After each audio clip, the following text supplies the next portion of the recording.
Karena tertawa hanya beberapa menit saja, dopamin dihasilkan, endorfin dihasilkan, oksitoksin dihasilkan, serotonin dihasilkan, semua hormon-hormon amigdala kaya di otak kita, neurotransmitter kita menjadi kaya. Wajahmu menjadi penuh dengan persahabatan, menyenangkan kalau dilihat. Siapapun yang hari ini berhasil mentertawakan dirinya sendiri, itu tandanya dia tumbuh. Dan siapapun yang hari ini hanya sibuk mentertawakan orang lain, itu tandanya dia mati. Jadi untuk membedakan orang hidup dengan orang mati sederhana. Orang hidup itu tandanya berhasil mentertawakan diri sendiri, sedangkan orang mati tandanya tidak bisa mentertawakan dirinya, habis seluruh waktunya hanya untuk mentertawakan orang lain. Itu cirinya tumbuh. Dan ciri tumbuh itu berubah. Sesuatu disebut tumbuh kalau berubah. Kemarin itu berupa biji, kemudian keluar tanda-tanda kehidupan dari biji, dan besok sudah jadi batang, besok keluar daun, besok lagi sudah menghunjam akarnya, besok lagi sudah menjadi pohon yang rindang. Itu ciri tumbuh. Assalamualaikum warahmatullahi wabarakatuh. Salam sejahtera untuk kita semua. Om Swastiastu, Namo Buddhaya, salam kebajikan, Sampurasun. Rahayu Sagung Dumadi. Semoga seluruh makhluk hidup, baik yang kelihatan maupun yang tidak kelihatan, di setiap ruang dan waktu, di semua tingkatan, senantiasa hidup berbahagia. Segala puji hanya milik Allah, Sang kehadiran, Sang keberadaan. Dia senantiasa bersama kita, memenuhi seluruh ruang dalam diri kita. Kita tinggal dalam tubuhnya, kita tinggal dalam perutnya Allah. Dia memeluk kita setiap saat, memenuhi seluruh kebutuhan kita, meminjamkan kehidupan lewat nafas kita dari ruang semesta tanpa batas ini. Selama ini barangkali kita hanya terpesona melihat sesuatu tanpa memandang. Padahal yang disebut dengan materi sesungguhnya adalah ruang kosong. Karena materi tersusun oleh atom, atom membentuk molekul, molekul membentuk materi, dan setiap materi itu sesungguhnya adalah ruang kosong. Materi adalah energi yang memadat. Makanya Allah meliputi semuanya, meliputi semua yang di luar, meliputi semua yang di dalam.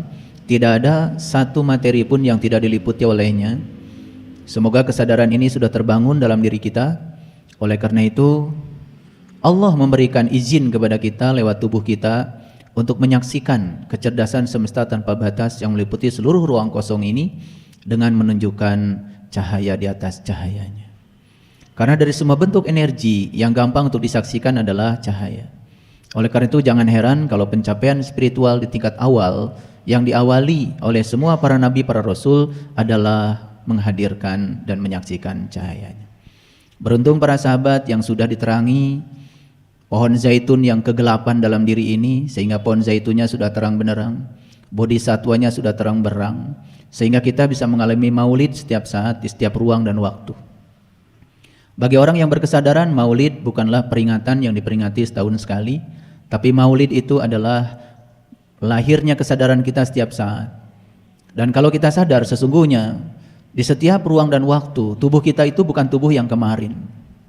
Pada saat saya memberikan pelatihan sholat khusyuk kemarin, ada sahabat yang bertanya pada saya, "Ayah, kenapa waktu saya pelatihan sholat khusyuk bulan yang lalu dengan saya ikut pelatihan khusyuk yang sekarang, kok rasanya berbeda?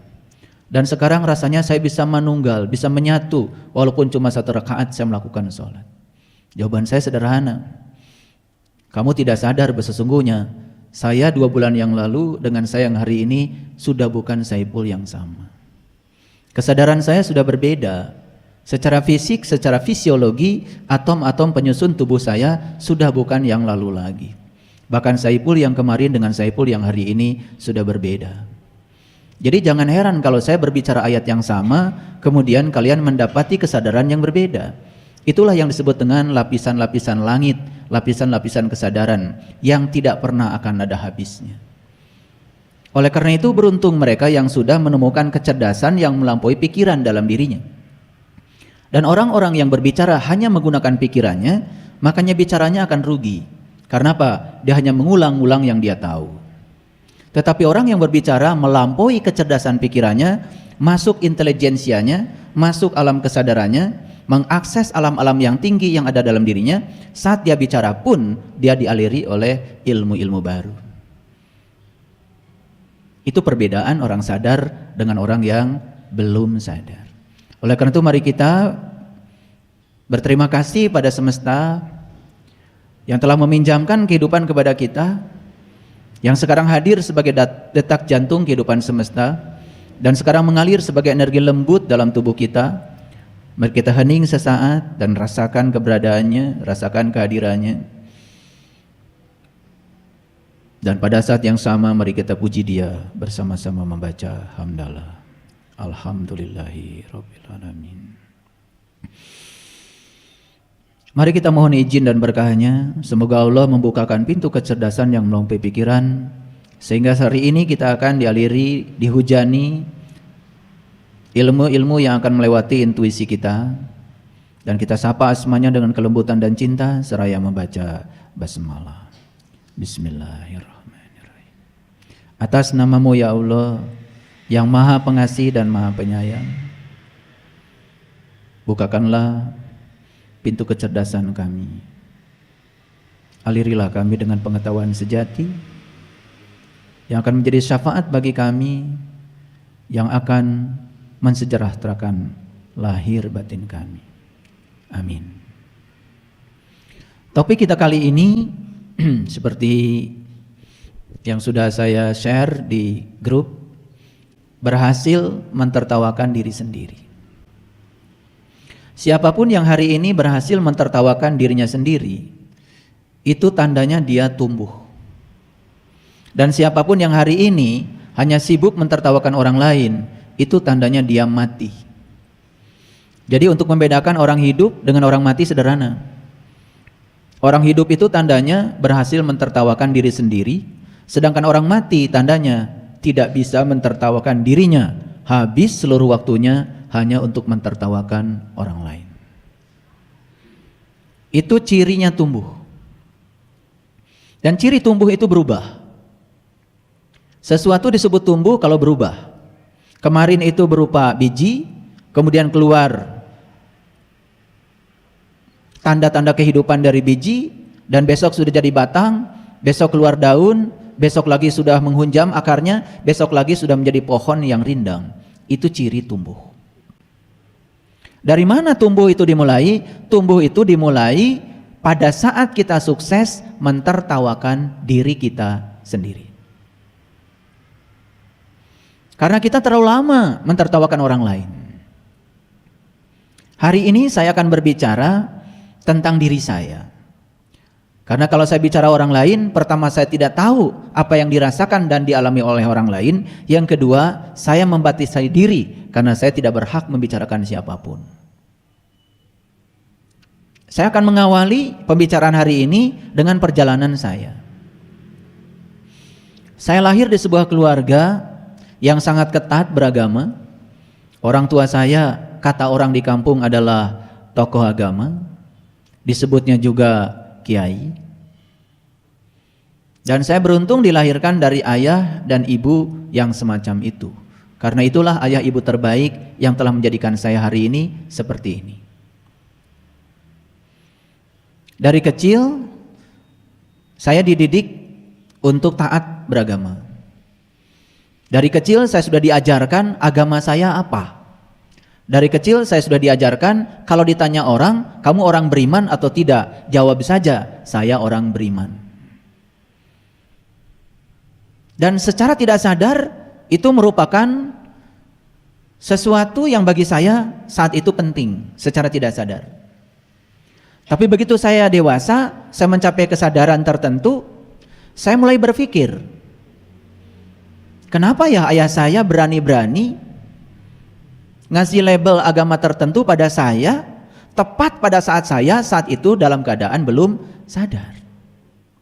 Saya tidak pernah ditanya oleh orang tua saya, kamu mau beragama apa? Saya. Kalau kalian, saya nggak tahu. Makanya saya tidak mau cerita kalian, saya cerita saya. Dan siapapun tidak boleh menggugat saya, karena saya cerita saya. Jadi saya tidak pernah ditanya, saya mau beragama apa, mau ngambil jalan mana, tidak. Karena orang tua saya beragama X, maka saya pun agamanya adalah X. Pada saat saya kecil, ya saya merasa saya sebagai pewaris. Tapi ketika saya dewasa, apa iya saya sudah beragama X yang sebenar-benarnya? Atau sekedar saya mewarisi label yang ada pada orang tua saya?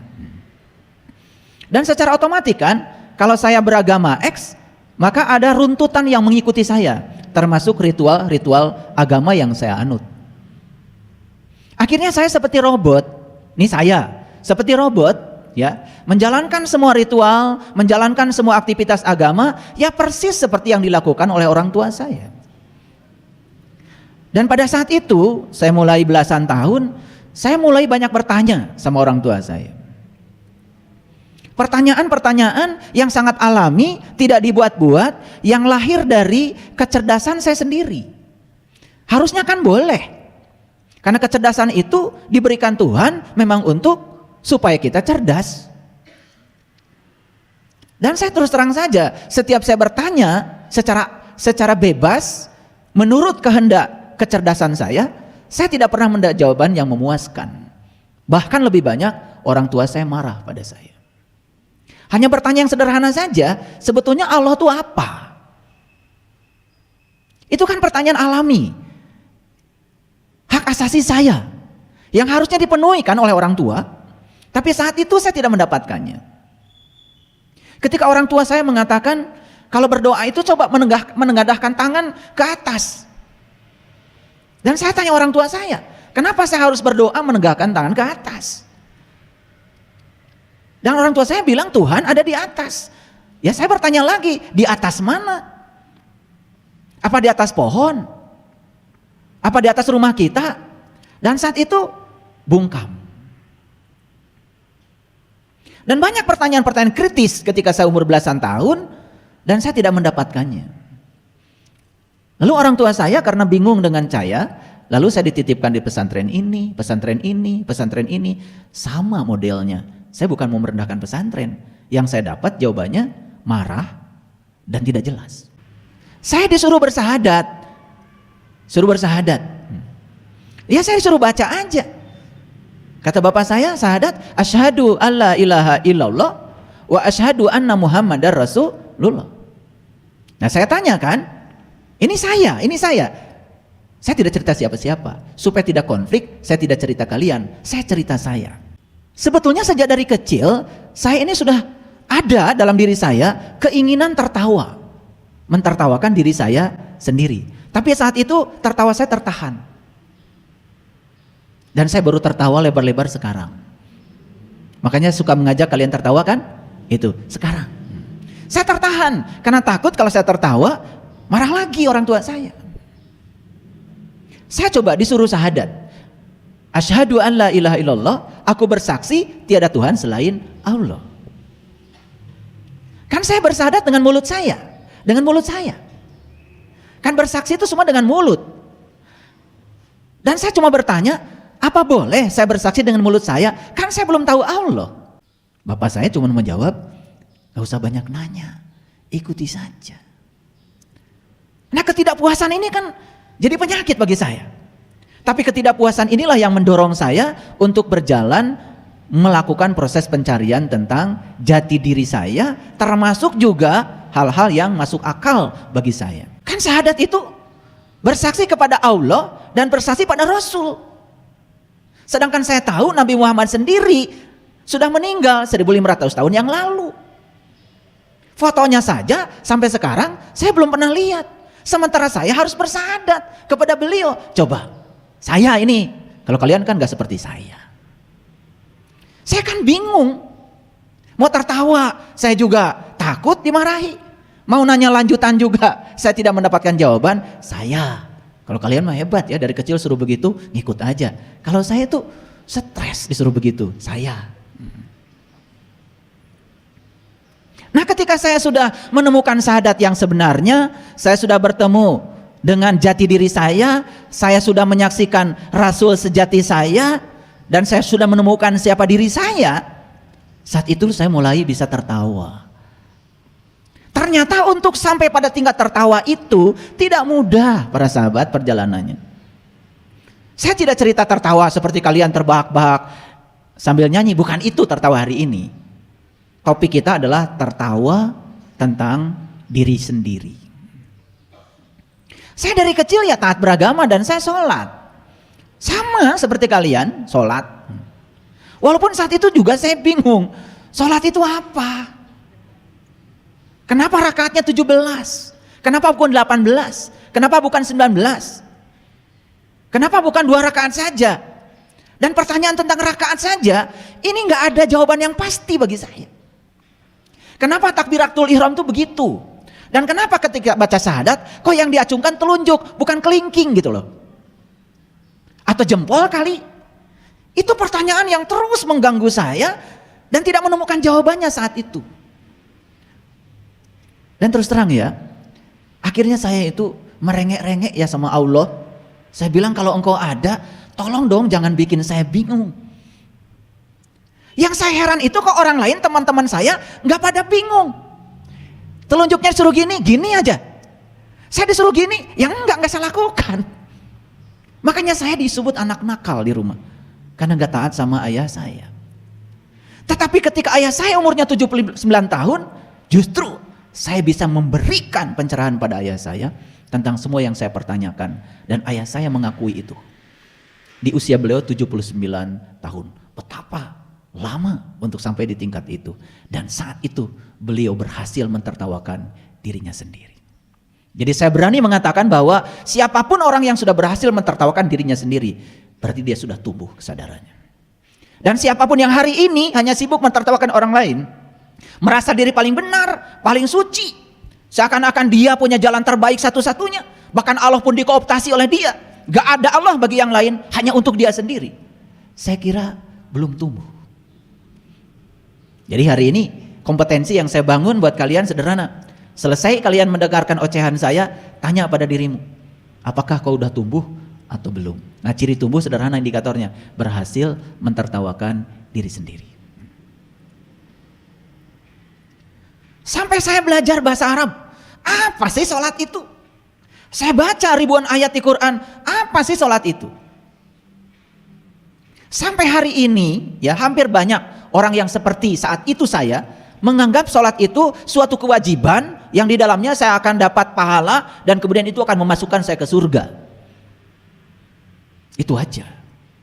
Padahal di Quran jelas, aqimis sholah, inna sholat tanha anil fahsya wal munkar. Dirikanlah sholat, sholat itu adalah instrumen yang bisa mencegah Anda supaya tidak terjebak perbuatan keji dan munkar. Jelas Quran mengatakan bahwa sholat bukan tujuan, sholat itu instrumen. Tujuannya sholat adalah tercegahnya seseorang dari perbuatan keji dan munkar. Loh kok perintahnya begitu? Tapi yang saya dapat selalu saja sholat itu ngitung rokaat, ngitung pahala untuk bekal katanya jaga di akhirat. Padahal sesungguhnya sholat itu adalah sarana instrumen supaya kita terjebak oleh perbuatan keji dan munkar. Lalu ada pertanyaan lanjutan dari saya. Kenapa banyak orang yang sholat tapi masih saja melakukan perbuatan keji dan munkar? Kan itu pertanyaan lanjutan. Boleh dong itu hak asasi saya. Dan saya tidak menemukan jawaban. Gitu. Sampai akhirnya saya menemukan sholat khusyuk. Maaf ya, sampai hari ini saya tidak mau bikin modul pelatihan sholat khusyuk. Sampai hari ini saya tidak bikin PPT tentang pelatihan sholat khusyuk. Sampai hari ini saya tidak diizinkan untuk membuat itu. Kenapa? Karena itu ilmu yang sangat luar biasa. Mahal sekali. Dan saya mendapatkan ilmu ini berdarah-darah. Sampai mendapatkan kenikmatan sholat walaupun cuma 1 rakaat. Bayangkan kalau 17 rakaat. Ya, itu. Oleh karena itu yang sudah dapat pelatihan sholat khusyuk dari saya, jaga. Jangan dianggap sepele. Saya mendapatkan itu berdarah-darah. Tidak dengan cara yang mudah. Oke. Baik, kita lanjutkan. Naik lagi berikutnya, itu sholat. Saya terganggu kan ketika membaca satu ayat di Quran. Innal munafiqina yukhadi'unallah wa huwa khadi'uhum wa idza qamu ila shalah qamu kusala yura'unan nas wa la yazkurunallaha illa qalila. Salah bapak saya sendiri. Karena saya dari kecil diajarkan untuk hafiz Quran. Jadi kan saya tahu ayat-ayat itu. Saya diajarkan bahasa Arab, saya jadi ngerti isi ayat itu. Di ayat Quran dikatakan sesungguhnya orang munafik itu adalah orang yang sholat. 1 sholatnya malas, 2 sholatnya ria, 3 sholatnya ingat Allahnya sedikit. Sedangkan saat itu saya boro-boro ingat Allah sedikit, gak ingat Allah sama sekali karena saya gak tahu Allah. Yang luar biasanya saya saat itu, gagah saya. Kalau saya udah ceramah agama di depan publik, oh gagahnya kayak apa? Apalagi kalau sudah pakai sorban. Saya. Dan sekarang saya berhasil mentertawakan diri saya yang pakai sorban itu. Yang gagah waktu itu membodohi orang, yang gagah waktu itu nipu orang. Saat itu saya ngajak orang lain sholat, sementara saya sendiri nggak tahu sholat itu apa. Karena kebanyakan kan begitu. Yang penting kan ngajak aja. Dan saya juga tidak mengajarkan orang lain siapa yang harus disembah dalam sholat. Gimana sih sholat, napasnya di mana? Kesadaran kita di mana? Apa yang harus diingat? Sedangkan perintah sholat di Quran itu sangat jelas. Di Quran surat Toha ayat 9 sampai 14, orang pertama yang diperintahkan sholat kan Nabi Musa. Dan yang luar biasa, Nabi Musa sebelum diperintahkan sholat, Nabi Musa itu diundang dulu oleh Allah. Diundang. Di situ ada kata-kata begini, hai Musa, aku telah memilih kamu. Lepaskan kedua terompahmu dan kini kamu sedang berada di Al-Muqaddasit Tua. Tempat suci tua. Tempat suci tua itu saya memahaminya adalah kolbu. Karena apa? Karena tubuh kita, dari semua anggota tubuh kita, yang pertama kali Allah buat adalah kolbu. Makanya Allah lalu menempatkan diri di situ. Dan Allah mengatakan, kolbul mu'min baitullah. Kolbunya orang yang beriman, itulah rumahku. Gak mungkin Allah menyuruh kita manusia membuat rumahnya untuk dibangun oleh kita. Gak mungkin dong. Itu gak mungkin banget. Jadi Allah sudah membuat rumahnya sendiri. Tapi hati-hati, rumah Allah dengan rumahnya Saiful beda. Kalau rumah saya ada batasnya dan saya tinggal di dalamnya. Tapi rumah Allah jangan dibayangkan seperti rumah saya, ada dindingnya, ada pintunya, ada kusennya. Tidak, rumah Allah mah ubluk ablak, gak ada kusennya. Walaupun untuk masuk ke sana tetap harus lewat pintunya, harus ada kuncinya. Tapi bukan berarti Allah tinggal di situ. Karena kalau Allah tinggal di situ berarti dia tidak tinggal di tempat lain. Kan aneh. Sedangkan Allah mengatakan, aku meliputi semesta raya. Jadi kalau Allah meliputi semesta raya, jelas dong Allah bukanlah suatu sosok. Yang meliputi tidak mungkin sosok, yang diliputi jelas sosok. Jadi kalau hari ini kita mempersepsikan Allah itu sosok yang tinggal di langit, sidang dong di kursinya, di aras katanya. Itu yang membuat ilusi keterpisahan kita semakin jauh dengan Allah. Lupa ya, kemarin kita mengiris-ngiris bawang. Dan karena ngelamun kemudian teriris tangan kita. Hari pertama mengering, hari kedua sembuh, hari ketiga bekasnya pun tidak ada. Pernahkah kalian berpikir siapa yang menyembuhkan?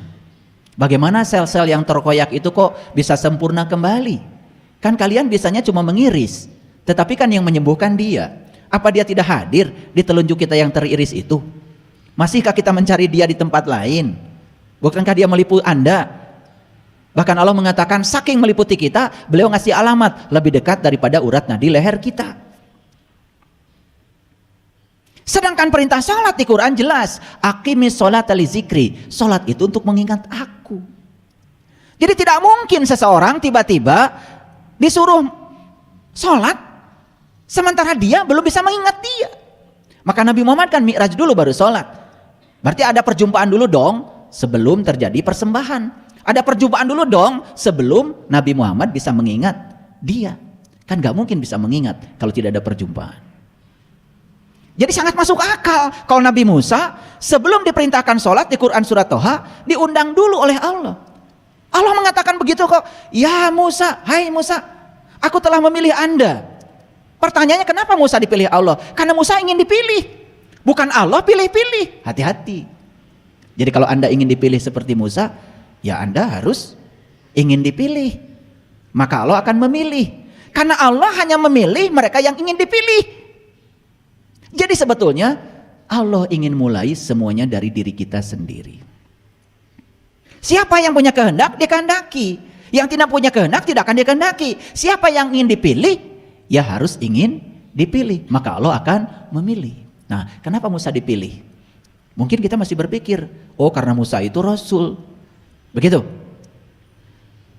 Nah, ini ada yang salah pemahaman kita selama ini. Karena menganggap Rasul itu manusia-manusia yang diunggulkan Allah. Dan kita menganggap diri kita ini manusia-manusia yang tidak diunggulkan Allah. Emang mau punya Allah begitu? Yang ini diunggulkan, yang ini gak diunggulkan. Sedangkan Allah adalah maha adil. Saya ingin kasih tahu sebetulnya para nabi, para rasul hebat karena dirinya sendiri ingin hebat, bukan dihebatkan oleh Allah. Karena selama ini kita sering mengatakan, oh para nabi, para rasul itu hebat karena dihebatkan Allah. Bukankah kita menghina mereka? Sederhana kok. Yang ini anak rakyat, yang ini anak pejabat. Yang ini bisnisnya hebat, yang anak pejabat. Yang ini biasa-biasa saja. Karena yang ini difasilitasi, yang ini tidak. Mana yang terhormat? Anak rakyat jadi pengusaha hebat, atau anak pejabat jadi hebat karena difasilitasi? Mana yang lebih hebat? Anak rakyat yang hebat karena ingin hebat dirinya. Ngerti maksud saya? Berarti yang terhormat itu kan sebetulnya yang hebat karena dirinya ingin hebat, bukan hebat karena difasilitasi oleh orang yang sudah hebat. Ngerti maksud saya? Jadi kalau kita mengatakan para nabi dan para rasul itu hebat karena dihebatkan Allah, secara tidak langsung kita sedang merendahkan martabat para nabi dan para rasul sendiri. Padahal mereka itu hebat karena dirinya ingin hebat. Jadi sebetulnya Allah memberikan kesempatan yang sama buat semua orang kalau ingin hebat. Paham maksud saya? Maka kan di Quran dikatakan, in kuntum tuhibunallah fattabi'uni yuhibbukumullah. Siapa yang ingin dicintai Allah, ikuti aku. Kata para rasul, yuhibbukumullah. Maka Allah akan mencintai kamu seperti Allah mencintai aku. Kan gitu. Artinya para rasul pun mengatakan bahwa Anda dengan saya bisa mencapai capaian yang sama. Terasa nggak mahadilnya Allah? Nah, banyak sekali di sini ya persepsi yang salah. Ketika orang lain hebat, wah kan dia mah rasul. Terus Anda, ya saya kan manusia biasa. Sedangkan rasul sendiri disuruh bilang oleh Allah bahwa mereka manusia biasa. Kan itu dinyatakan di Quran. Kul innama ana basyarum mislukum. Katakanlah hai para nabi, para rasul bahwa Anda manusia biasa seperti yang lain. Itu Quran. Nah, kalau kita punya persepsi yang semacam itu, wah itu mah rasul. Rasul itu ada mukjizatnya. Kalau kita nggak mungkin dapat mukjizat. Mau punya Allah yang begitu? Saya dari kecil aja udah nggak mau punya Allah kayak gitu. Kata bapak saya, rezeki sudah ditentukan Allah. Saya kan pernah nanya sama bapak saya, Pak, kenapa kehidupan kita tuh miskin amat? Sehari makan, sehari enggak. Kalaupun makan hari kedua, semua karbohidrat. Iya, bedanya yang ini nasinya basah, yang ini nasinya kering. Namanya gelendar. Legendar itu apa namanya tuh? Ya sama-sama nasi lah. Yang ini nasi basah, ini nasi kering. Itu yang dibuat ibu saya. Tapi itu sudah mewah saat itu. Sekarang kan saya baru bisa tertawa kalau itu sama-sama nasi. Ini tipe versi basah, ini versi kering. Itu aja. Lalu bapak saya mengatakan, ya rezeki sudah ditentukan Allah. Saat itu saya bingung. Allah itu semena-mena ya. Gitu. Tetangga saya duitnya banyak. Bapak saya kadang-kadang, mohon maaf ya, kalau nyuruh beli saya ke warung, itu ikan asin 1 ons, minyak 1 ons, itu yang pakai canting itu, yang makan 11. Dan saat itu saya mulai tidak percaya kalau Allah itu begitu, nggak percaya. Allah saya kayaknya nggak gitu lah, itu Allah bapak saya. Ternyata begitu saya sudah dewasa, saya menemukan ajaran yang sebenarnya, ternyata Allah tuh nggak begitu. Allah tuh menyediakan rezeki yang sama buat semua orang, menyediakan kebahagiaan yang sama buat semua orang, menyediakan kesempatan yang sama untuk mencapai dia untuk semua orang. Kenapa kita berbeda? Yang membedakan ya cara kita mendapatkan rezeki. Yang membedakan cara kita, yang membedakan pikiran kita, yang membedakan adalah ikhtiar kita. Itu yang membedakan. Bayangkan ya, kalau ajaran itu sekarang masih dipegang oleh kita, kita jadi orang yang putus asa. Ketika kita duitnya nggak punya, hidup kita susah, langsung kita berserah. Itu yang disebut berserah diri yang konyol. Katanya rezeki sudah tentukan oleh Allah, dan takdirnya katanya saya mah bagian jadi orang miskin. Ya sudah, kamu akan terus begitu. Paham maksud saya? Naik lagi, tadi kan baru syahadat, sholat, kemudian apa? Zakat. Saya cari referensi, apa sih zakat itu? Kenapa wajib zakat? Ternyata zakat itu kan bahasa Arab yang artinya adalah mensucikan. Apa yang bisa disucikan? Yang bisa disucikan kan cuma jiwa. Tubuh kita tidak bisa disucikan, tidak bisa disucikan. Jadi kalau Anda yang sudah zakat harta, jangan mentang-mentang dan sombong. Karena itu baru latihan awal, proses menyucikan jiwa. Supaya jiwa tidak punya ikatan kepada harta. Itu belum menyucikan jiwa, belum. Apalagi yang tidak pernah berbagi. Yang berbagi aja hartanya 2,5% dari penghasilannya, belum berkategori mensucikan dalam konteks zakat. Karena zakat itu menyucikan jiwa. Lari lagi berikutnya, saum. Betul? Kan gak ada di Quran perintah puasa. Silakan tunjukkan pada saya. Ada gak perintah puasa di Quran? Gak ada. Yang ada tuh perintah saum. Dan lucunya saum dengan puasa dianggap sama. Padahal bahasanya berbeda. Saum itu bahasa Arab, kalau puasa itu kan bahasa Pali. Dari India. Tradisinya berbeda. Munculnya bahasa itu dengan akar masalah yang berbeda. Dan hari ini kita mendefinisikan saum sama dengan puasa. Lari lagi yang berikutnya haji. Haji berkunjung ke Baitullah. Dan hampir semua orang sepakat yang namanya Baitullah itu adalah tempat yang di Mekah, yang disebut dengan Ka'bah. Sedangkan Allah mengatakan di Quran, ya, Inna awala baitin wudi alinas lalladzi bibakata mubarakah. Yang namanya Bakah al-Mubarakah itu tempat tersembunyi yang diberkahi, tersembunyi loh, nggak kelihatan. Itu yang disebut dengan Bakah al-Mubarakah. Itu yang disebut dengan Bait Allah. Makanya semua diperintahkan untuk haji. Walillahi alanas hijjul bait. Wajib setiap manusia berkunjung ke bait Allah. Kalau setiap manusia wajib berkunjung ke Baitullah, harusnya nggak boleh ada batasan. Tetapi secara syar'i, bukankah ada batasan? Kalian yang beragama tertentu tidak bisa semua bisa pergi ke Mekah. Apalagi gak punya duit. Yang punya duit tidak bisa pergi ke sana karena ada kuota. Karena ada kuota, kemungkinan kita baru bisa pergi ke sana setelah mendaftar baru 35-40 tahun yang akan datang setelah dihitung. Terus mau nunggu. Sedangkan yang bisa pergi ke sana kan dibatasi oleh keyakinan. Sedangkan Quran mengatakan bahwa berkunjung ke rumah Allah itu kewajiban setiap manusia.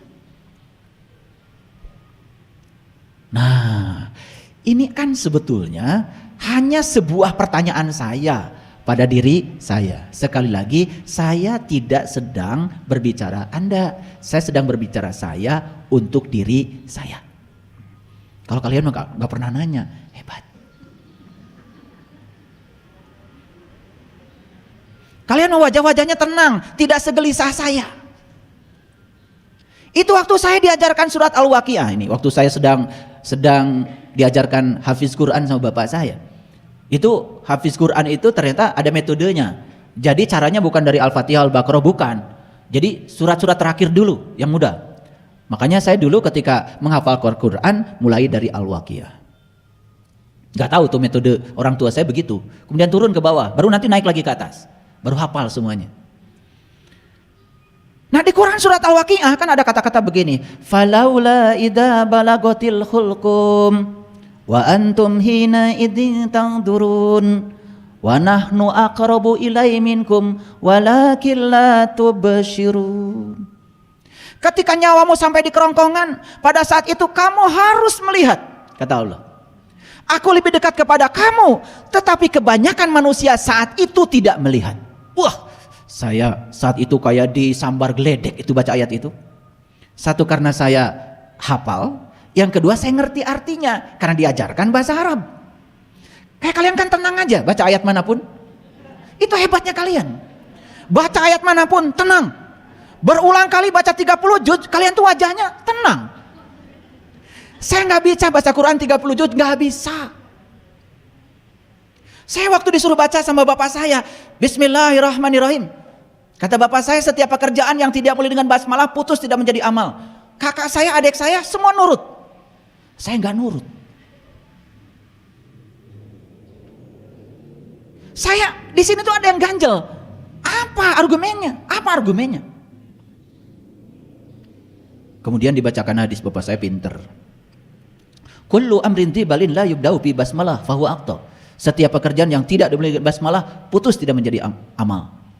Udah pakai hadis pun saya tetap gak mau baca. Nakal kan saya? Jangan ikuti saya. Ya dulu. Dan kalau dulu saya gak nakal, saya sekarang gak bisa ngajarin kalian. Itu untungnya kenakalan saya. Dan hari ini bisa ngajarin. Ternyata setelah saya baca namanya grammar, ilmu nahwu sorof itu. Pusing kan kalian? Ya kalian. Boro-boro baca Arab gundul, yang gondrong aja kalian gak ngerti.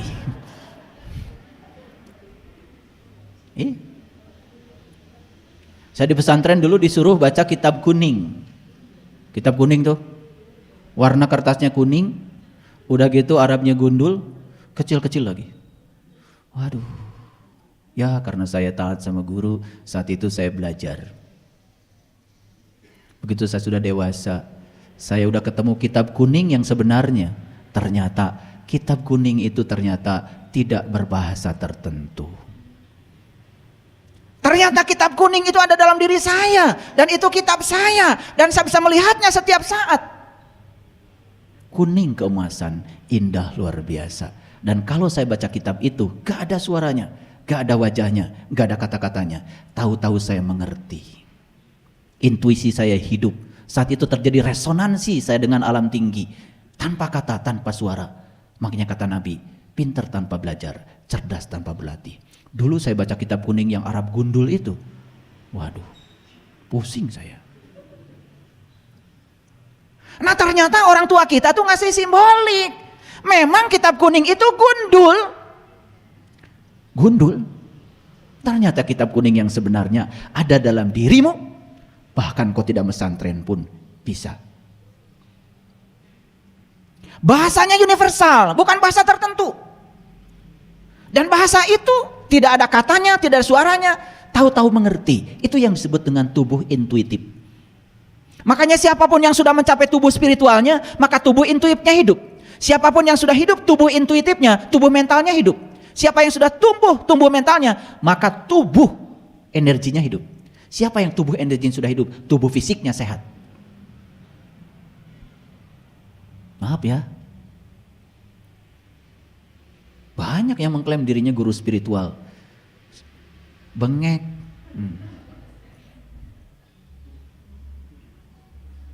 Bawa kaki aja diseret. Kan sebetulnya ada masalah dengan spiritnya. Karena menurut riset neuroscience, seseorang yang spiritnya, tubuh spiritnya sehat, maka tubuh intuisinya sehat. Maka tubuh energinya sehat, tubuh mentalnya sehat, maka tubuh fisiknya pasti sehat. Makanya orang yang tubuh fisiknya sakit-sakitan, ada masalah kan sebenarnya tubuh atasnya, itu aja. Maka yang disebut dengan kesehatan holistik itu artinya adalah sentuh tubuh atasnya, sehat tubuh bawahnya, itu holistik. Whole itu artinya seluruhnya. Jangan cuma ngomong aja holistik, kalian ngerti juga enggak. Ngasal aja kalau ngomong. Dengarkan ceramah saya yang kemarin tuh, omong kosong, biar sadar. Karena kita terbiasa dengan omong kosong itu, betul? Gitu. Sampai mana barusan saya bicara?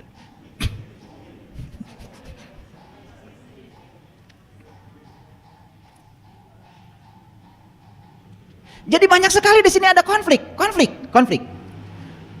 Ketika saya baca Al-Waqiah, ketika nyawamu sampai di kerongkongan, pada saat itu kamu harus melihat. Dan aku lebih dekat kepadamu, tapi saat itu kebanyakan manusia tidak melihat. Wah, saya bergetar jantung saya. Di sini timbul pertanyaan dari situ. Ya Allah, jadi nanti kalau saya mati, saya termasuk yang melihat atau tidak melihat? Ya Allah, kalau saya termasuk yang melihat, apa yang harus saya lihat? Ya Allah, kalau saya harus melihat, dengan mata mana saya melihat? Karena saya sadar saat mati kan mata ini sudah nutup, sementara harus lihat. Gitu cara saya belajar Quran. Gitu nggak kalian? Nah itu hebatnya kalian. Kalian tuh 30 juz, adem aja.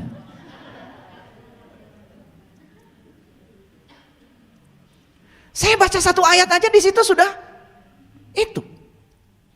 Ketika saya disuruh baca Bismillahirrahmanirrahim, karena saya tahu ilmu nahwu, grammarnya saya tahu. Kan artinya Bismillah itu atas nama Allah. Kan timbul pertanyaan dalam diri saya, apa saya berhak mengatasnamakan Allah? Kenal juga enggak. Terus Allah tuh siapanya saya? Kok saya berani-berani mengatasnamakan dia? Terus dia tuh siapa? Kenapa harus diwakili oleh saya? Gitu nggak kalian baca Bismillah? Yakin enggak? Makanya kalian itu hebat. Hebat sebetulnya. Suruh baca Bismillahirrahmanirrahim, pokoknya apapun baca Bismillah. Betul nggak? Makanya itu yang terjadi. Mau masak Bismillahirrahmanirrahim. Betul? Iya. Sedikit ada gangguan, marah. Betul? Iya. Masakannya tumpah, marah. Itu Bismillahmu. Iya. Naik mobil sih pakai Bismillah. Bismillahirrahmanirrahim. Udah bener. Begitu jalan mobil, ada angkot menurunkan penumpang, nit. Itu Bismillahmu. Betul nggak? Padahal yang diwakili itu Allah yang Maha Pengasih, Maha Penyayang. Gak nekat gitu baca Bismillahirrahmanirrahim, tetapi tidak mewakili sifatnya, tidak mewakili visi dan misinya. Sadar nggak kalian tuh diciptakan Allah untuk kesenangan Allah? Sadar kau diciptakan Allah untuk menjadi kepanjangan tangan Allah, menyampaikan cinta kasih Allah? Kenapa Allah menyuruh kita Bismillah? Supaya sadar bahwa kita ini tangan Allah. Maka Allah bilang di Quran, yadullah fawqa aydihim, tanganmu tuh tanganku, kata Allah. Ini tangan Allah bukan tanganmu. Dan tangan ini hanya satu tujuannya, untuk kesenangan Allah, bukan untuk kesenanganmu. Gitu Bismillahnya? Enggak. Makanya kalian suruh baca Bismillah, lancar. Sama ketika saya dulu ya, cuman bertanya, kenapa setiap ada orang mati atau mau mati baca Yasin? Jadi kenapa saya bikin satu ceramah saya, satu CD surat Yasin? Sebetulnya itu latar belakangnya. Setiap ada orang yang mau mati atau sudah mati, pasti yang dibacakan surah Yasin. Pengen tahu saya Yasin itu apa sih isinya? Begitu saya tahu isinya dari Yasin sampai wa ilaihi turja'un, ternyata tidak ada pesan kalau Yasin itu buat yang mau mati atau yang sudah mati. Justru untuk kalian yang masih hidup supaya bisa mati.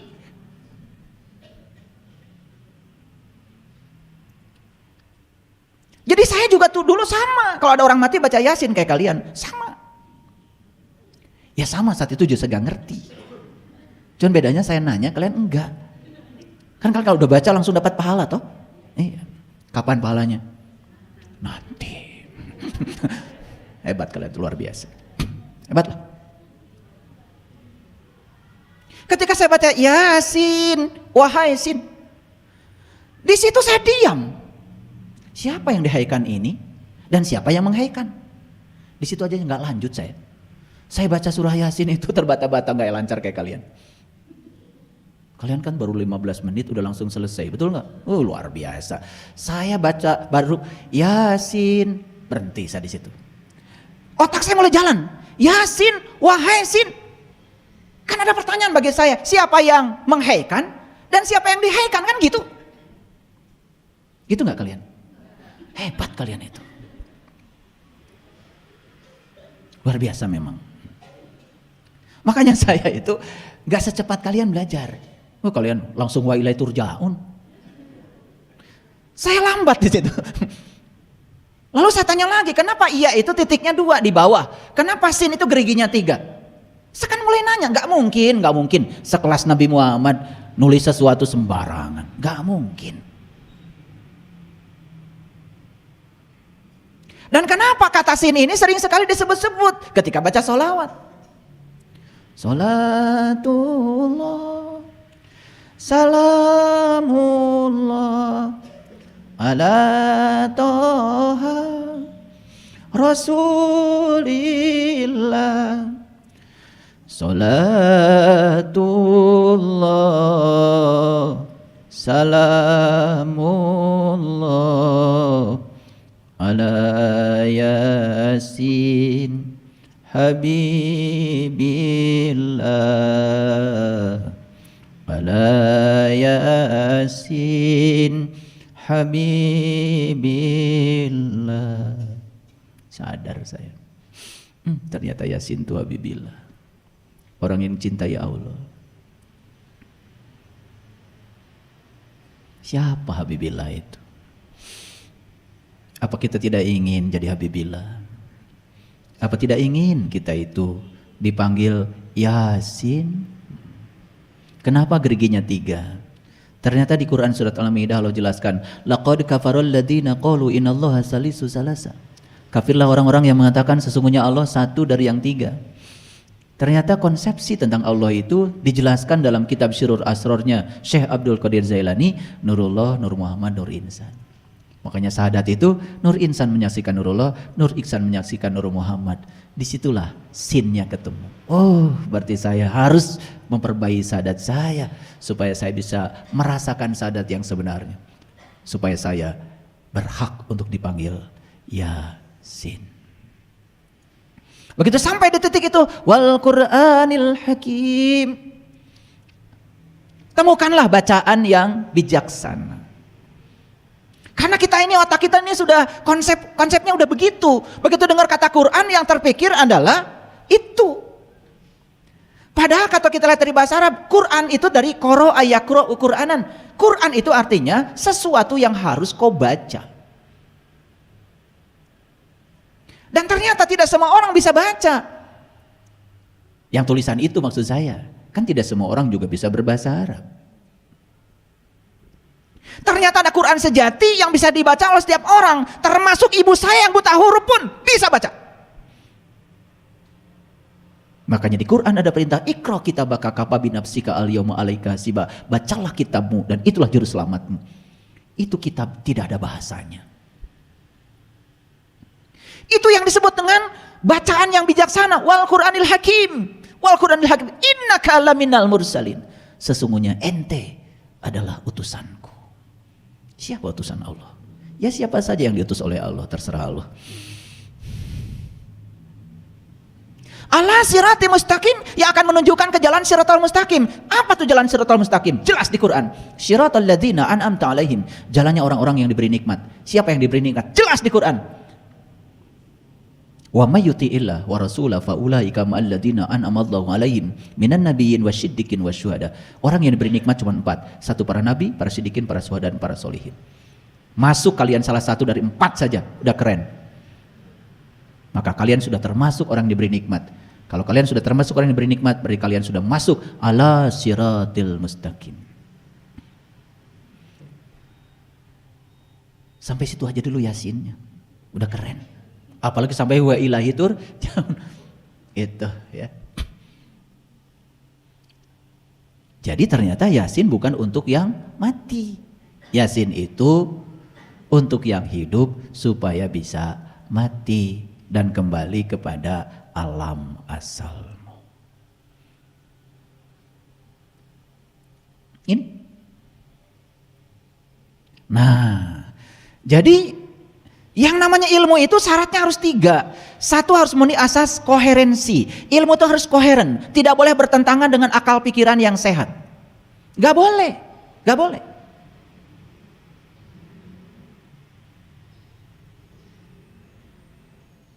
Yang kedua, ilmu itu harus memenuhi asas korespondensi. Ilmu itu harus nyata dan bisa dibuktikan. Kalau kalian bicara ilmu gak nyata dan tidak bisa dibuktikan, omong kosong.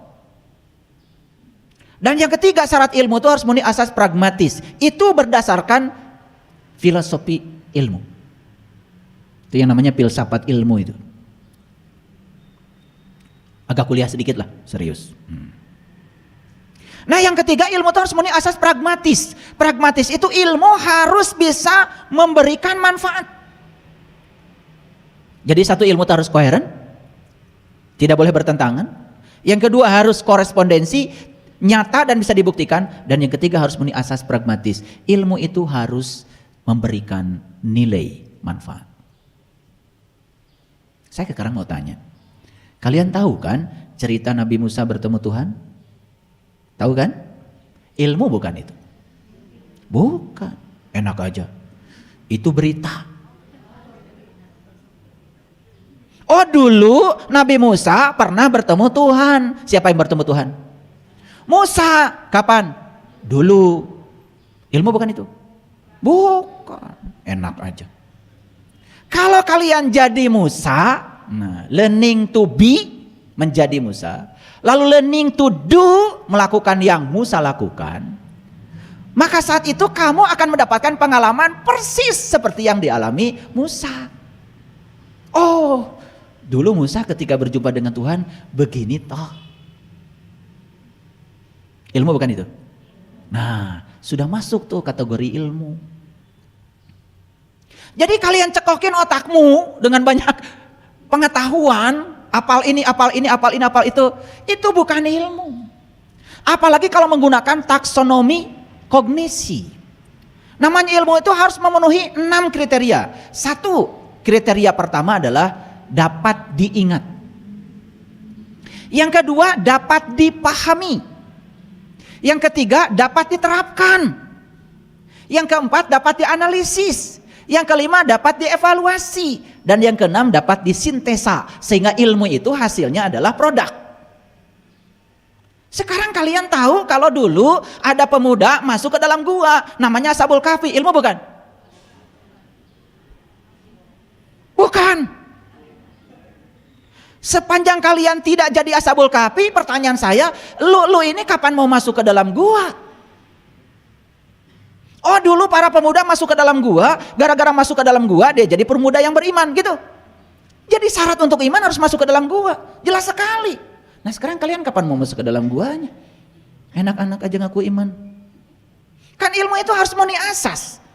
Ini kalau berbicara filsafat ilmu. Agak kuliah sedikit. Ini kuliah buat S4. Ya, tahu S4?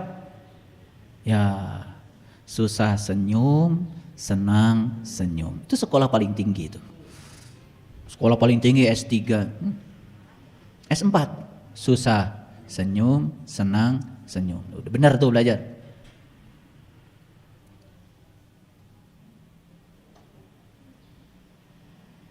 Sekarang saya tanya sama kalian.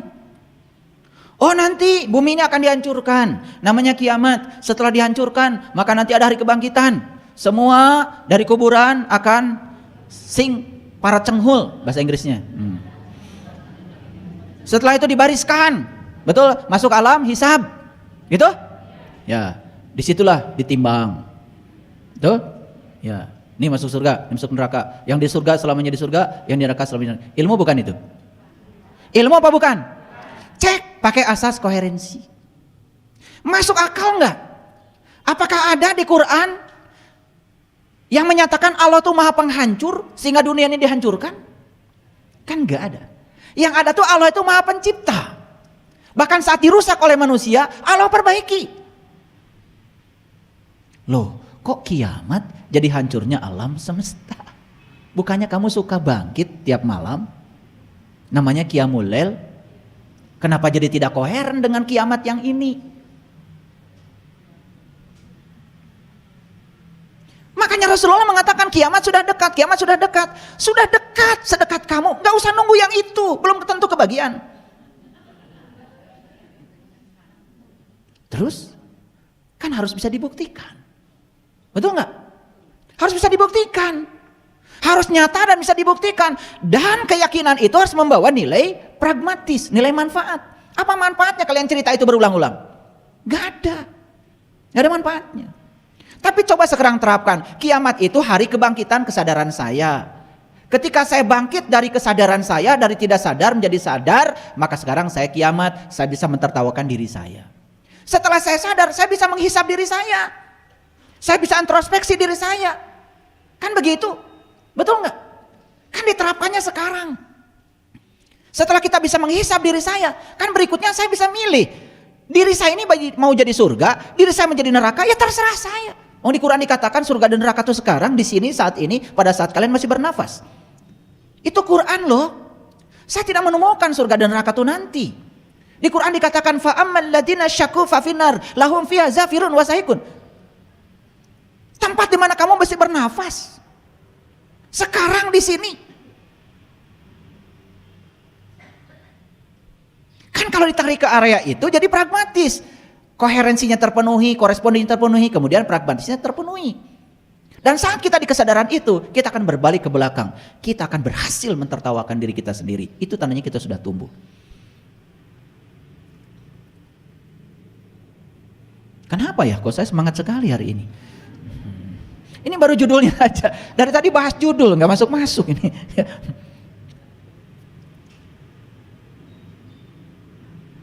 Oke. Sekarang saya masuk dulu deh sedikit ke sini. Sayang saya udah bikin ini. Kapan kita mulai bisa mentertawakan diri sendiri? Kapan? Yang pertama, saat kita tahu bahwa kita tidak tahu. Ulangi. Saat kita tahu bahwa kita tidak tahu. Karena dulu kita sok tahu. Pada saat kita sok tahu, ayo jawab pertanyaan saya. Pada saat kita sok tahu, pada saat kita tidak tahu, dan kita tidak tahu bahwa kita tidak tahu, pertanyaan saya, apakah kita bisa mentertawakan diri sendiri? Ulangi, saat kita tidak tahu, dan kita tidak tahu bahwa kita tidak tahu, tetapi saat itu kita sok tahu, diberitahu tidak mau tahu, di posisi itu saya tanya, jujur ya, apakah kalian bisa mentertawakan diri kalian? Gak bisa. Yang bisa mentertawakan dirinya adalah orang yang sadar kalau dirinya tidak tahu. Itu ciri tumbuh yang pertama. Jadi kalian berada di sini, itu sudah membuktikan bahwa kalian mulai tumbuh. Karena ketemu dengan saya itu sangat berbahaya. Ketemu dengan saya, kalian akan jadi cerdas. Itu bahayanya.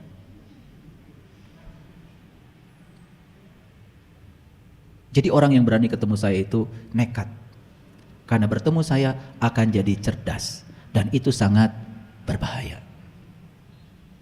Karena orang yang cerdas itu akan terasing di lingkungannya. Orang yang biasa-biasa akan dihormati. Begitu kalian jadi domba, segerombolan dengan domba, gak bahaya. Tapi begitu kalian jadi singa dan sendiri, berbahaya. Oke? Makanya ketemu saya itu sangat berbahaya. 2. Saat kita menyadari kebodohan kita sendiri. Kan suka begini, sambil nepuk kepala, bodoh saya. Atau gini, bodoh saya. Ada gak gitu? Jadi ketika kita dulu, orang tua kita bilang bodoh saya, yang ditepuk mana? Bukan dada kan? Gak ada yang bodoh saya, gak ada. Bodoh saya, kan kesini. Nah, kenapa kita menepuk kepala kita dan mengatakan bodoh? Pada saat itu kita tahu bahwa kepala kita belum sadar. Semoga ditepuk jadi sadar. Makanya di Quran ada kata-kata pukullah kepala mereka. Itu perintah Quran. Harus ditonjok. Makanya Musa memukul batu dengan tongkatnya. Tongkatnya Musa tuh ini. Batunya ini terpancar dalam 12 mata air. 12 itu 1 dan 2. Satunya Nur Insan, duanya Nur Roh dan Nur Muhammad. Itulah Yasin. Yang sudah terpancar sinar dari sininya, maka dia sudah jadi sin. Berhak untuk dipanggil Yasin. Kalian kalau sudah bagian baca sholawat maulid, udah merasa ahli surga. Apalagi kalau tek dung, udah. Paling centil di panggung. Iya. Dandan kayak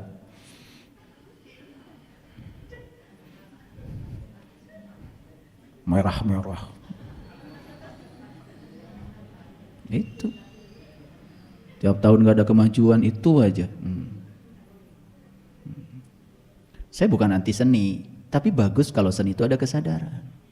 Coba baca sholawat dengan kesadaran. Salatullah, salamullah ala Taha Rasulillah. Salatullah Salamullah ala Yasin Habibillah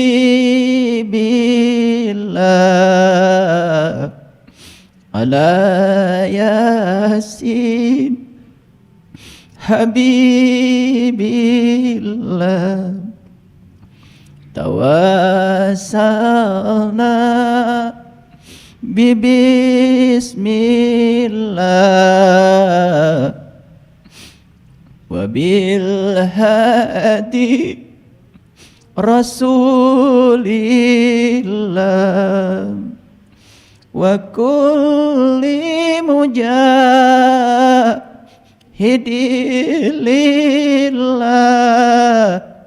bi ahlil bad Ya Allah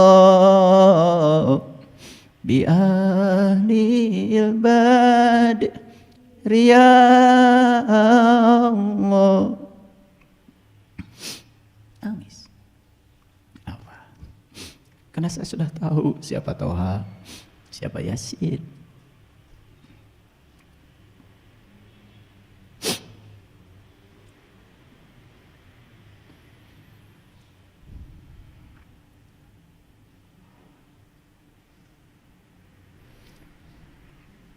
Jadi kalau semua itu dengan kesadaran, dengan penghayatan, ada energi di situ. Oh, manakala mentari tua lelah berpijar. Mentari tua lelah berpijar. Oh, manakala bulanan genit enggan tersenyum. Dalam dirimu tak ada matahari, tapi lelah berpijar. Dalam dirimu tak ada bulan, genit banget, cantik, tetapi enggan tersenyum. Ya? Berkerut-kerut, tiada berseri, tersendat-sendat, merayap dalam kegelapan.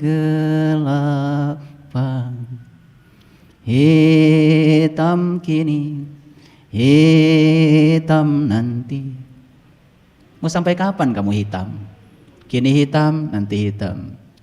Gelap kini, akankah berganti? Mau gak berganti? Dan kau lilin kecil, sanggupkah kau mengganti? Sanggupkah kau memberi seberkas cahaya? Dan kau lilin kecil, sanggupkah kau memberi? Sanggupkah kau berpijar? Ya. Mau gak memberi? Mau gak berpijar? Gak usah jadi matahari, kalian jadi lilin kecil aja yang bersinar. 1000 lilin di sekitarmu akan menyala. Tuh. Semua kalau dengan penghayatan dan mengerti, semua itu akan menimbulkan kesadaran. Betul gak? Ya, udah, nanti karaokeannya teruskan. Saya pengen nyanyi ya hari ini. Spiritual itu ya kebahagiaan. Kalau pengen nyanyi, nyanyi aja. Selama ini kita terlalu banyak menahan. Betul nggak? Jaim. Saat kita menyadari kebodohan kita, disitulah kita bisa mentertawakan diri kita. Makanya kita akan menepuk kepala kita, bodoh saya. Kenapa kepalanya dipetuk? Karena kesadaran itu ada di kepala. Maka inilah yang disebut dengan Sidra Al-Muntaha. Puncak kesadarannya manusia itu di sini. Dan selama ini kita dibohongi banyak orang yang mengatakan Sidratul Muntaha itu di sana, langit ke-7 katanya. Langitnya di sini, yang 7-nya di sini. Di sana tuh yang ada ruang kosong antar planet. Enggak ada langit. Emang langit kayak lapis. Saya mau tanya, pinter gak kalian? Pilih A atau B. Hujan turun A, Dari langit. B. Dari awan. Dari mana? Dari awan. Coba naik pesawat. Pesawat itu selalu terbang di ketinggian di atas awan. Makanya gak kehujanan. Pesawat itu baru kehujanan kalau mau landing atau mau take off. Pernah naik pesawat kan? Ya perhatikan. Makanya di Quran banyak sekali, aku turunkan hujan dari langit. Nah yang kalian maksud langit, awan gitu. Itu gak cerita hujan yang seperti kalian saksikan tiap hari. Bukan hujan itu. Itu hujan ma'ul hayat, hujan berkah. Ketika bumi ini, nih bumi ini sudah dihujani dari langit sini, nih sang langit. Kalau hujan dari langit itu sudah masuk ke sini, kalian akan tenang, tentram, damai, bahagia, suci, bersih, indah, mulia. Jadi bumi ini akan subur karena sudah dapat hujan dari langit. Nah hujan yang sehari-hari kalian saksikan itu bukan cerita hujan di Quran. Itu mah hujan dari awan. Karena belajar sains enggak, belajar agama enggak jelas. Iya. Besok-besok udah beli sorban. Itu masalahnya. Mulutnya sudah terbuka, sementara pikirannya masih tertutup. Tahu dikit sudah berani ngajak orang. Kan gitu masalahnya. Cerita padang mahsyar, ntar dulu, lu kapan dari sana? Ibu bapak, padang mahsyar itu di sana, terang benderang, matahari bersinar, tetapi tidak menyilaukan. Ntar dulu, kapan lu dari sana? Ini kan masalah, betul nggak? Tapi yang lucu itu, yang ngomong tidak merasa masalah, yang diomongin juga anteng. Itu masalahnya. Nyampe ke rumah cerita lagi, anak-anak nanti kita akan masuk pada mahsyar, di sana matahari terang lu, tetapi tidak menyilaukan, tidak panas bagi orang yang beriman. Kan begitu? Buktikan sekarang. Padang mahsyar itu bukan urusan nanti, urusan sekarang. Bisa dibuktikan? Bisa. Kita bisa menyaksikan matahari yang tidak menyilaukan itu. Kita bisa menyaksikan matahari yang tidak panas itu, menyengat jiwa kita. Di sini saat ini sekarang. Allahu nurus samawati wal ard. Masalu nurihi kamishkatin fiha misbah al-misbahu fi jujaja ajujajatu ka'annaha kaukab duriqadu min sajaratin mubarakah zaitunatil la syarqiyah wala gurbiyah yakadu zaituha walau lam tamsasun nar nurun ala nur yahdillahu linuri mayasa. Itu padang mahsyar. Pusat semesta bisa disaksikan di sini saat ini sekarang. Untuk mereka yang tahu ilmunya, tahu cara. Sehingga 3 kategori asas ilmu itu dipenuhi. Koheren, masuk akal, koresponden, dapat dibuktikan, pragmatis, dan memiliki nilai manfaat. Kapan? Di sini, saat ini, sekarang. Pernah sakit hati kalian? Pernah kan? Kelihatan dari wajahnya. Nah kalau saya tanya, sakit hati buatan siapa? Selama ini karena kita tidak sadar, sakit hati buatan orang. Karena orang menyakiti saya, kan begitu? Begitu kita sadar dengan kebodohan kita, loh ternyata sakit hati buatan saya. Karena saya ingin orang seperti yang saya mau. Ketika orang tidak seperti yang saya mau, saya sakit hati. Kan elu yang bikin sakit hati. Dari keinginanmu sendiri. Begitu sadar, kemudian apa kepala? Duh bodoh saya. Mulai sekarang saya tidak mau keinginan apapun pada orang. Biar saya tidak sakit hati. Karena sumber sakit hati adalah keinginan. Keinginan kita sendiri pada orang. Orang ingin seperti yang kita mau. Ketika orang tidak seperti yang kita mau, sakit hati. Kan sumber sakit hati, kan lu juga. Paham? Pakai lu ya. Biar ada energinya.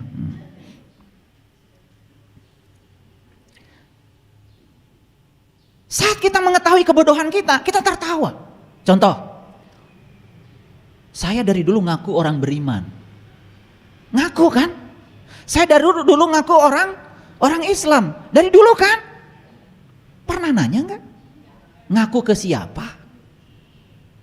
Terus ingin diaku siapa? Pernah nanya? Lah enggak kan? Ngaku-ngaku aja terus. Betul enggak? Ya. Lalu bilang muslim non muslim. Gagah.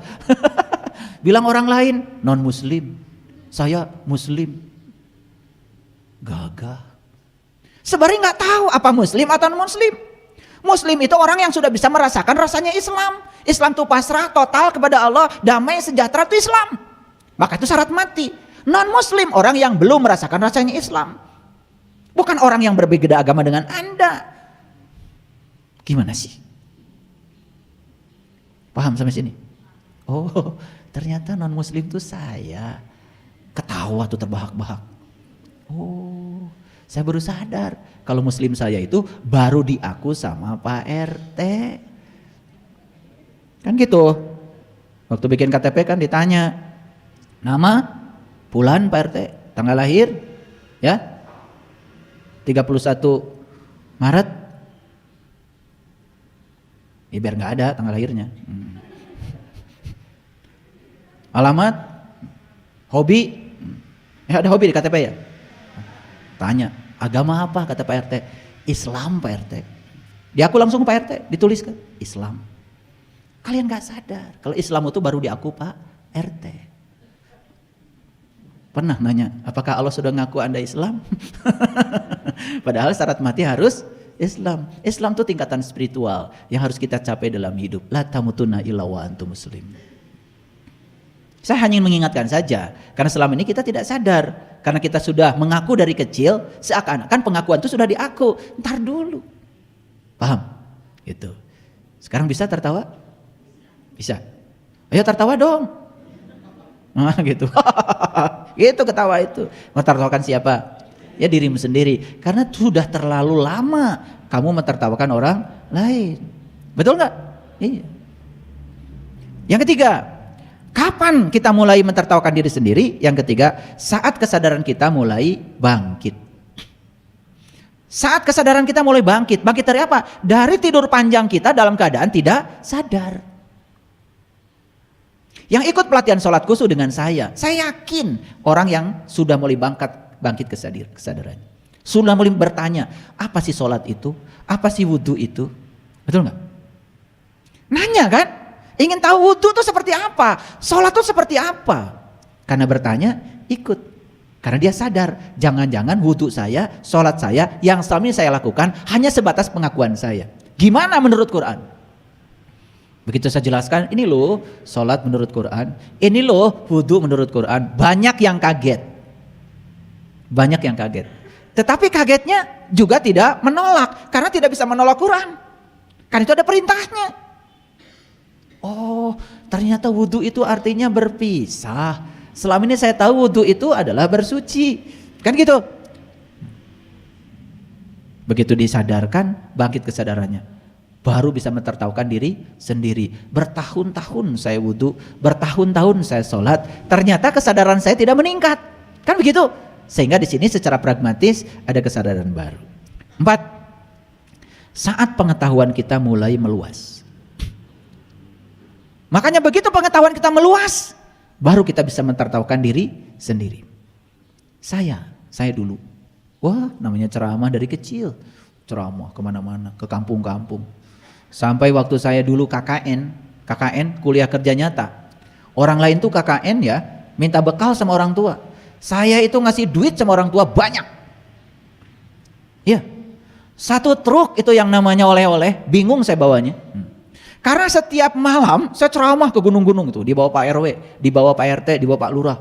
Pak Lurah yang bikin jadwal.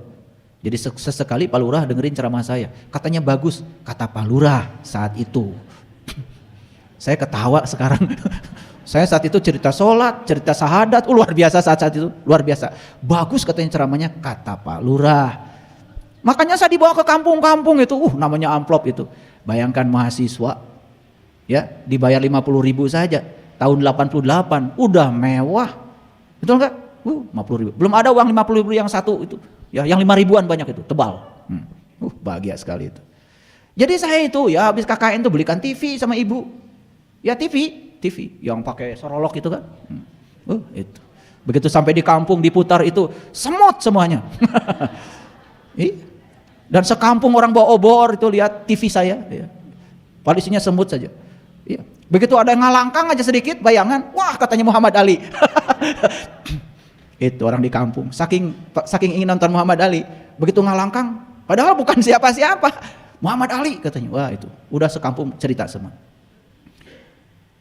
Jadi saat itu saya juga sudah ceramah, dan saat itu ceramah saya mohon maaf berbeda dengan sekarang. Saat itu saya ceramah dalam keadaan saya tidak sadar. Dan sekarang saya bisa mentertawakan diri saya saat itu. Dan sebenarnya saya ingin minta maaf sekarang itu ke kampung-kampung itu. Belum ada waktu. Ya, mau minta maaf, saya mau datang ke sana itu. Aduh, tapi saya lupa lagi kampung mana saja yang sudah saya datangi waktu itu. Ya cerita surga, saya cerita neraka. Padahal saya juga nggak tahu surga neraka itu apa saat itu. Itu luar biasa. Jadi saya itu pernah nekat seperti itu. Dulu, ya. Itulah. Jadi ketika pengetahuan meluas, maka kita bisa menertawakan diri sendiri. Yang kelima, saat kita bisa melihat Allah dengan cinta kasihnya pada hal yang kita benci. Jadi kemarin di pertemuan awal di kelas holistik, di camp holistik. Kan di camp holistik itu jelas ya, yang datang ke sana orang sakit, yang ingin sembuh dari sakitnya. Di pertemuan pertama saya bicara begini, kenapa kalian bisa bertemu saya? Belum ada jawaban. Saya kasih pertanyaan lebih rinci lagi, bukankah kalian bertemu dengan saya karena kalian sakit? Mulai manggut-manggut, ya katanya ayah. Dan kalau kalian tidak sakit, kalian gak ketemu saya bukan? Ya ayah. Apakah sakit itu kalian benci atau kalian harapkan kehadirannya? Benci ayah. Bukankah yang kalian benci yang membuat kalian ketemu saya? Mulai pada cemberut semua. Dipikir-pikir iya juga, ya kan? Ya. Akhirnya sampai sesi terakhir mereka mengatakan, ayah, kalau saya tidak cancer, kalau saya tidak sakit, kalau saya tidak stroke, saya nggak ketemu ayah. Dan sekarang saya melihat sakit yang diberikan Tuhan adalah cinta kasih Tuhan yang luar biasa bagi saya. Dan semua tertawa mentertawakan kebodohannya sendiri. Jadi ini saya tulis itu dari pengalaman kemarin. Saya ngasih camp holistik. Dan begitu dia melihat sakit itu cinta kasih Tuhan, apa yang terjadi?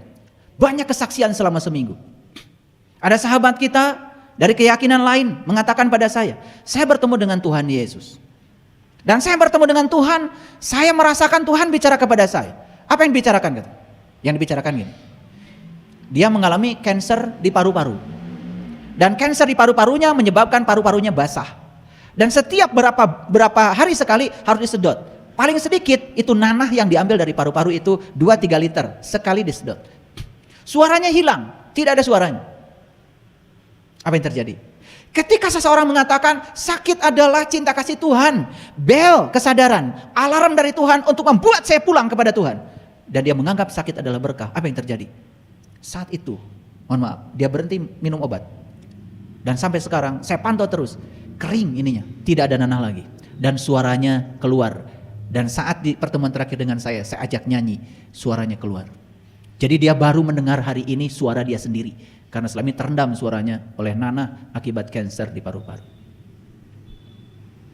Jadi apa sebetulnya yang membuat dia sembuh? Selama ini kita terlalu percaya bahwa kesembuhan itu dengan obat kimia. Bahkan banyak yang salah. Ada satu peserta bilang sama saya, kenapa kamu jalannya begitu? Ini ayah, saya sakit. Dan kata dokter, semakin tua paha saya akan semakin lemah. Dokter ngomong begitu, kamu masukkan ke dalam alam bawah sadarmu. Kalau kamu sekarang berpikir bahwa semakin tua semakin lemah, maka kamu akan benar-benar jadi orang lemah. Buang kata-kata itu. Buang di pikiranmu. Bilang sekarang, semakin tua saya semakin gagah. Semakin tua saya semakin kuat. Kenapa sih membicarakan yang kamu gak suka? Saya omelin. Diomelin sama saya malah seneng. 3 jam saya omelin. Katanya sebentar sekali ayah. Aneh saya bilang.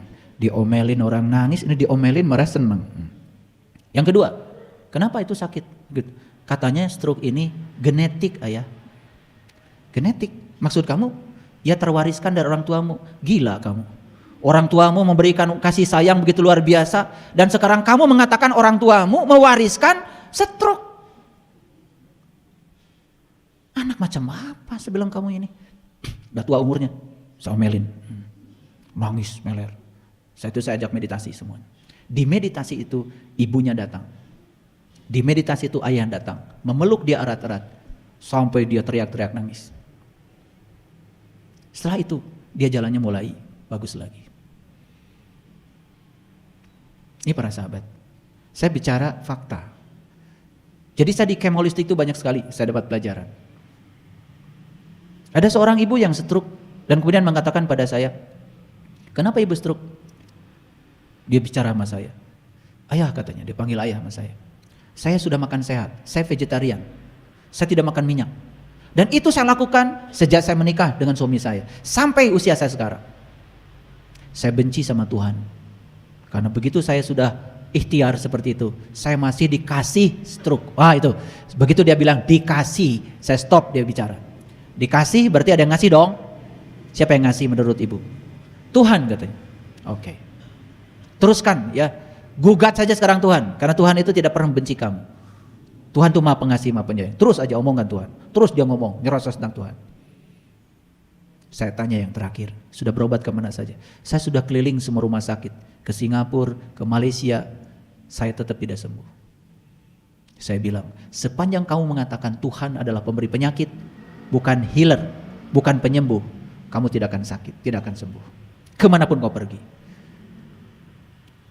Saya bacakan Alkitab, saya bacakan Al-Quran, bahwa tidak ada satu pernyataan pun di kitab suci yang mengatakan Tuhan pemberi penyakit. Yang ada adalah Tuhan adalah penyembuh. Apa yang terjadi? Saat itu saya ajak meditasi. Kemudian dia minta maaf betul-betul sama Tuhan. Minta maaf sampai itu apa? Nangis. Tangannya yang tidak bisa diangkat, saat itu bisa diangkat ke atas. Tuhan adalah healerku, Tuhan adalah penyembuhku. Sampai begini tangannya, pada tangannya gak bisa diangkat. Hanya saat itu mengubah sudut pandang pada Tuhan, Tuhan mengubahnya. Apa yang terjadi dengan doa-doa kita selama ini? Dan kita itu ngomong kadang-kadang ngasal. Semoga Tuhan segera mencabut penyakit yang diberikan kepada kita. Kata Tuhan, gua disuruh sumber penyakit, habis gitu disuruh nyabut penyakitmu. Kata, emang gue pikirin kata Tuhan. Kan kita kalau ngomong kan ngasal, betul gak? Semoga penyakitnya segera dicabut sama Tuhan. Siapa yang nanam kata Tuhan?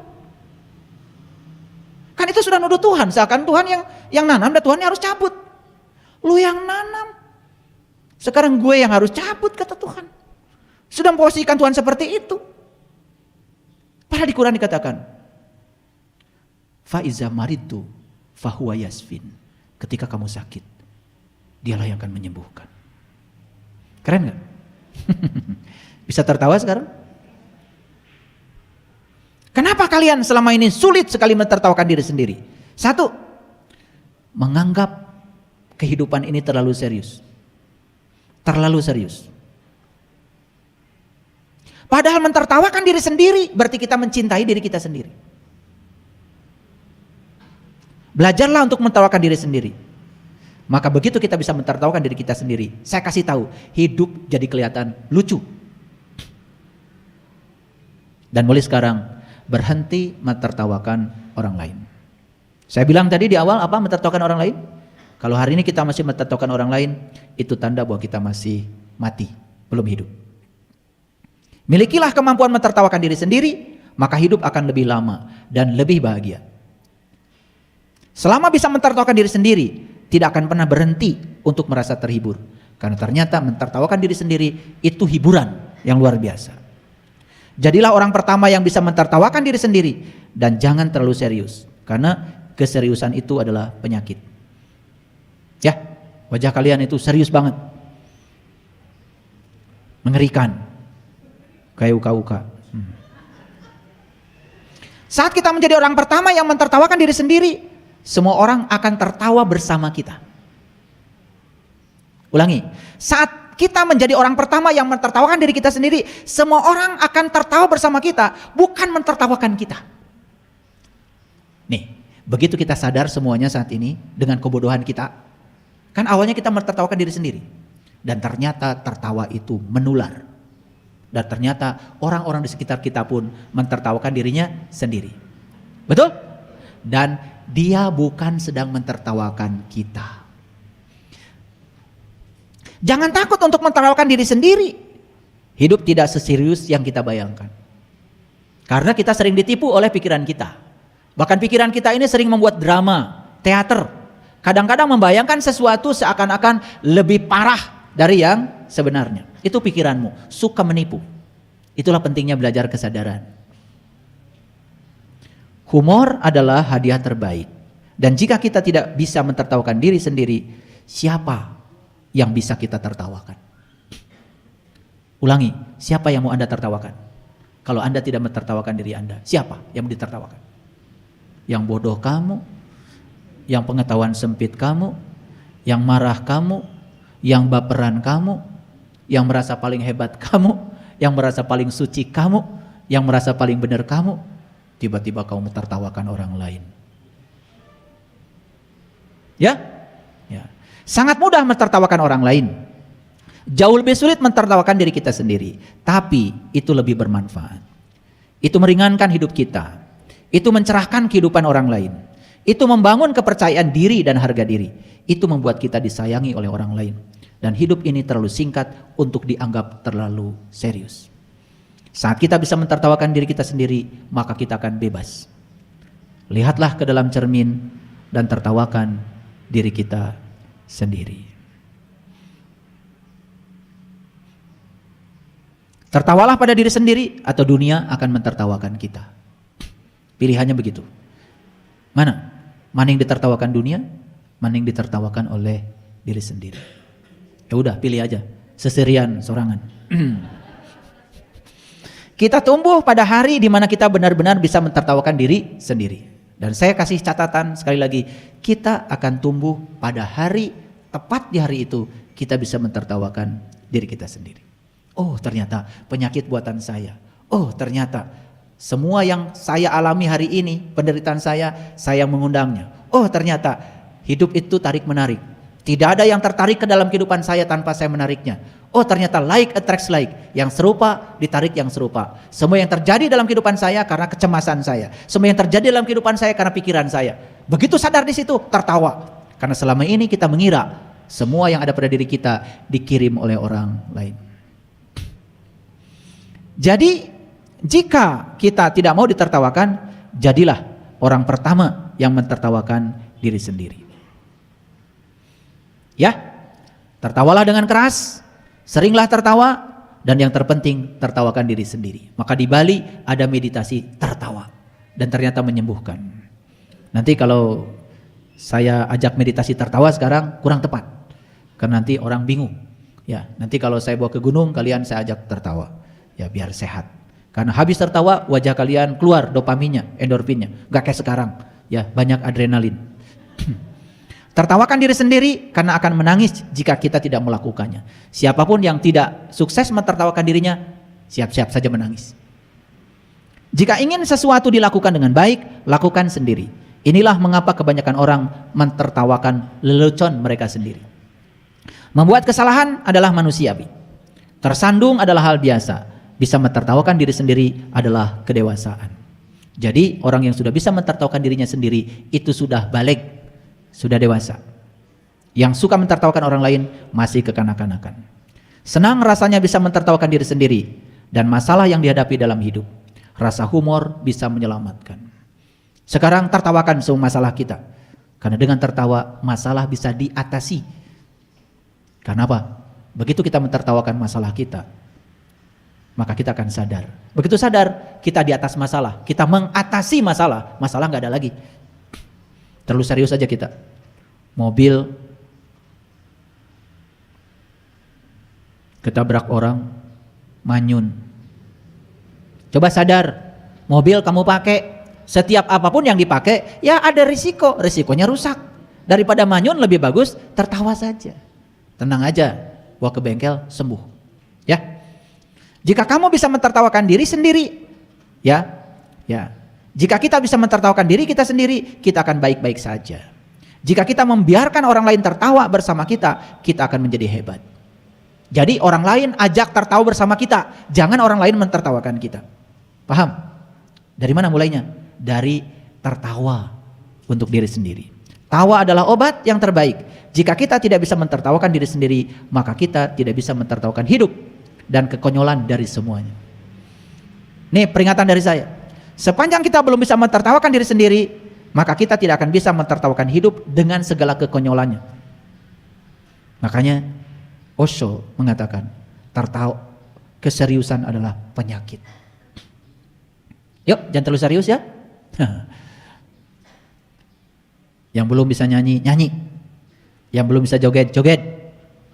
Kalian itu kaku sekali. Ya, ada musik cuman ujung kaki aja gini-gini. Aduh. Katanya udah belajar spiritual dari lama, cuman kaki aja gini-gini. Ada yang gini, lagu dangdut segitu meriahnya, cuma gini-gini aja. Aduh, padahal sebenarnya jiwa-jiwanya di dalamnya meronta, ingin joget kan? Kenapa sih tidak diikutin aja? Joget, wajahmu berubah. Ya, jangan suka nakut-nakutin saya. Ya, pokoknya syarat untuk ketemu saya, jangan nakut-nakutin saya.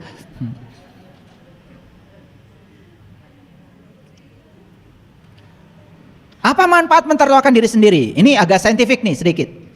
Mentertawakan diri Anda sendiri bekerja seperti efek psikoterapi yang bisa meningkatkan kesehatan mental secara keseluruhan. Ini riset. Karena saya ilmuwan, saya bicara hasil riset. Ini hasil riset nih. Ini teman-teman yang di psikolog membuat riset. Ini hasil risetnya, ini saya baca dalam sebuah artikel. Mentertawakan diri Anda sendiri bekerja seperti efek psikoterapi yang bisa meningkatkan kesehatan mental secara keseluruhan. Para peneliti menganggap bahwa kesejahteraan psikologis merupakan indikator kebahagiaan, kepuasan hidup, dan optimisme tentang hidup. Maka itu, mertawakan diri sendiri dianggap baik untuk kesehatan mental. Gitu. Apakah perlu mentertawakan diri sendiri tertawanya keras? Ya, perlu. Ya, tertawa aja terbahak-bahak. Wah, dulu saya bodoh sekali ya. Dibodoh-bodohin mau aja. Betul? Diiming-imingi itu ini mau saja, padahal yang ngiming-imingi juga belum tahu. Itu konyol banget ya. Lihat saya sekarang 5 alasan pentingnya mentertawakan diri sendiri. 1, catat, tertawa akan memberikan rasa lega dan rileks untuk pikiran. 2, ada kalanya gak perlu terlalu serius, tertawa akan memicu rasa bahagia untuk diri sendiri. 3, bahkan ketika ekspektasi jauh dari realita, jangan lupa tertawa untuk menguatkan diri. Paham ya? Karena tidak semua ekspektasi kita sesuai dengan realita. Seri. Ya, tertawa. Yakin itu yang terbaik bagi kita. Jangan terus ya diganggu oleh ego kita, pikiran palsu kita. 4, jangan menekan diri terlalu dalam. Ketika tertawa, kita bisa menemukan sedikit kewarasan yang tersisa. Jadi tertawa membuat seseorang masih menemukan kewarasan sesa. Dan yang kelima, banyak tertawa bisa mendapatkan kembali semangat untuk langkah baru. Jadi kalau ada orang yang bilang tertawa haram, itu orang tolol.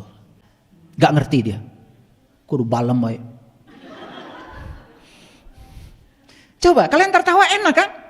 Mentertawakan saya?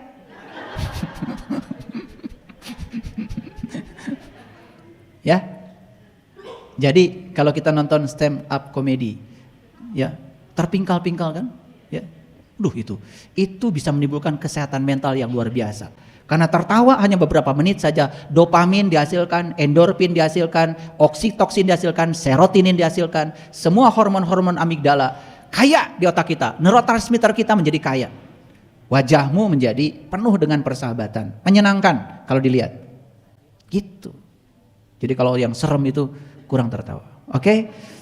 Itu saja kajian kita hari ini. Semoga kita bisa berhasil mentertawakan diri kita sendiri. Stop membicarakan orang lain, karena membicarakan orang lain tanda kita belum sadar. Kalau ingin disebut orang yang sudah tumbuh, mulailah mentertawakan diri sendiri. Perluas pengetahuanmu, tinggikan kesadaranmu, jangan jadi orang bodoh selamanya. Jangan mau ditipu oleh banyak orang. Kalau kamu masih mau ditipu oleh orang, berarti kamu memang masih bodoh. Kalau tidak mau ditipu oleh orang lain, jadi orang pintar, sekaligus cerdas. Terima kasih. Assalamualaikum warahmatullahi wabarakatuh.